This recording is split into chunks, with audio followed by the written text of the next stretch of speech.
जय श्री राम, जय गौ माता। आप जो ये दृश्य देख रहे हैं ये बुगानी रोड में इंटर कॉलेज के निकट का है।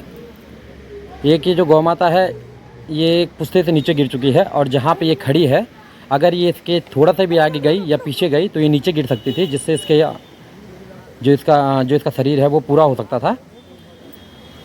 ये सूचना हमें वार्ड नंबर 11 के जो पार्षद हैं अंजना डोभाल जी उनके द्वारा पहुँचाई गई। उक्त सूचना के आधार पर हमारे द्वारा जो स्थान है वहाँ पे जाके ये देखा गया कि गाय माता को हम किस तरह से ऊपर निकाल सकते हैं, क्योंकि समय भी कम है और ये गौ माता अगर थोड़ा सी भी आगे पीछे हिली तो हो सकता है ये नीचे गिर सकती थी। इसलिए समय को ध्यान रखते हुए और परिस्थिति को देखते हुए तुरंत इन गौ माता के गले पर रस्सी बांधी गई और इनको ऊपर लाने का निर्णय लिया गया है। पर आप समझ सकते हैं जहाँ पे सिर्फ एक गौ माता को खड़े रहने की जगह हो वहाँ पे से इसके साथ खड़े रहना हमारे लिए भी खतरे का सबक हो सकता है हम भी नीचे गिर जाएं।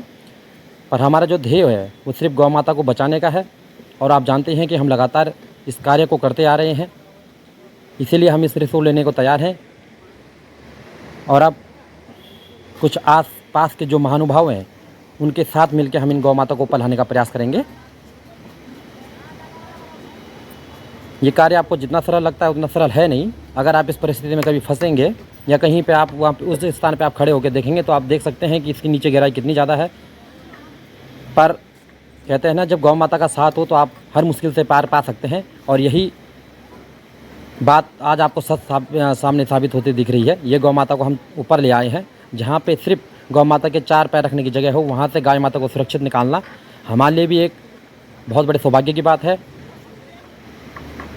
हम चाहते हैं कि हम गौ माता की सेवा करते रहें, पर कुछ फर्जी सनातनों की वजह से हमें इस सेवा को परेशानी में छोड़ना पड़ रहा है। कई गौ माताओं को हमको छोड़ना पड़ रहा है, पर हम लगातार फिर भी प्रयासरत हैं कि हम हर किसी गौ माता की सेवा कर सकें। धन्यवाद। जय श्री राम, जय गौ माता। जैसा कि मैंने आपको कहा था मैं जब भी आऊँगा तो कुछ नया लेके आऊँगा। आज मैं आपके लिए एक नई चीज़ लाया हूँ। फर्जी सनातनी को तो आप पूरा श्रीनगर जानता ही है। इसकी एक कहानी है। अब कहानी क्या है? ये बाजार में एक रेस्टोरेंट में इसका एक महिला इंतजार करती थी। याद आया तो कुछ फर्जी सनातनी को याद आ रहा होगा। नहीं आया? मैं और बताता हूँ।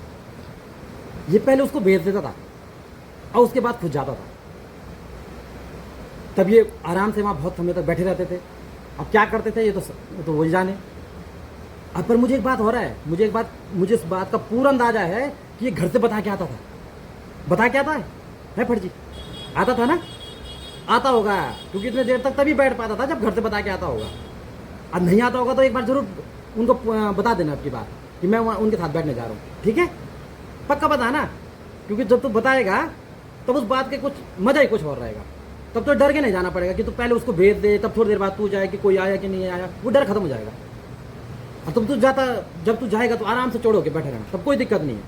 ये बात तो तेरी वो रहेगी। अब देखो कितनी खुशी की बात है, कितनी अच्छी बात है कि बक्कल तो तेरे निकाल दिए, तू फर्जी सनातनी के बक्कल तो निकाल दिए। पर अब मुझे एक डर है। अब मुझे पता क्या डर है कि जब हमारे पहाड़ी शेर के जो टीम है वो जब तुझे सिलेंगे, बक्कल भरने के बाद भूसा भरेंगे, तो भूसा भरने के बाद तो सिलना भी तो पड़ेगा। सिलेंगे ना? जब तुझे सिलेंगे तो कहीं वो गलती से तुझे गधा ना बना दे। सिलते सिलते हो जाती है गलती यार, गधा बन जाता है कई बार। और तू गधा ही बनेगा मुझे पता है, पर तू क्या रहेगा? फर्जी गधा रहेगा। फिर अब फर्जी गधा रहेगा। अब देख तुझे पल्ली पार वाले तो पहचान जाएंगे, क्योंकि उन्होंने तेरे अंदर भूसा भरा हुआ है। तो फर्जी गधा वो तो पहचान जाएंगे, पर श्रीनगर वालों को क्या होगा? वो तो पहचान ही नहीं पाएंगे।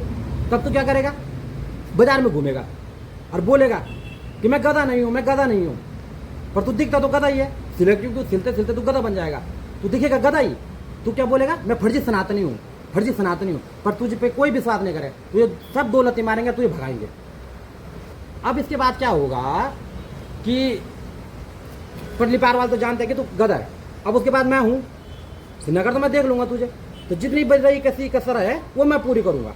उसके बाद मैं तुझे भरूंगा, बढ़िया करके भूसा भरूंगा, और फिर जो तेरा रूप है वो मैं दिखाऊंगा। और मैं एक बात और जानता हूँ, मेरे पहाड़ी शेर जो प्रताप भाई है, जिसने तेरे अंदर भूसा भरा है वो तुझे छोड़ेगा नहीं, और वो लगातार तेरे अंदर भूसा भरता रहेगा, क्योंकि वो पहाड़ी शेर है, वो तो हटता नहीं पीछे, वो तो हमारा शेर है। और क्या शेर है उसने तुझे बता दिया, तुझ फर्जी को उसने बता दिया कि कैसे शेर, किसको शेर बोलते हैं, वो तुझे उसने बता दिया। और रही बात श्रीनगर की, श्रीनगर में मैं हूँ, भूसा भरने के लिए तेरे पर तैयार बैठा हूँ। मैं अभी भी श्रीनगर की जनता को चेता रहा हूँ और आसपास के सभी क्षेत्रों वालों को चेता रहा हूँ कि ये भस्मासुर है, ये जिसके साथ रहा वो बर्बाद हुआ। ये ऐसा निर्दिष्ट प्राणी है कि जिसके साथ खड़ा होगा वो डूबेगा ही डूबेगा। आगे मैं दोबारा आऊँगा, इसकी नई कहानियाँ लेके आऊँगा, बस आप लगातार मुझे देखते रहिए, मैं इसकी नई नई कहानी लेते रहूँगा, इसकी सच्चाई सबके सामने लाता रहूँगा। धन्यवाद।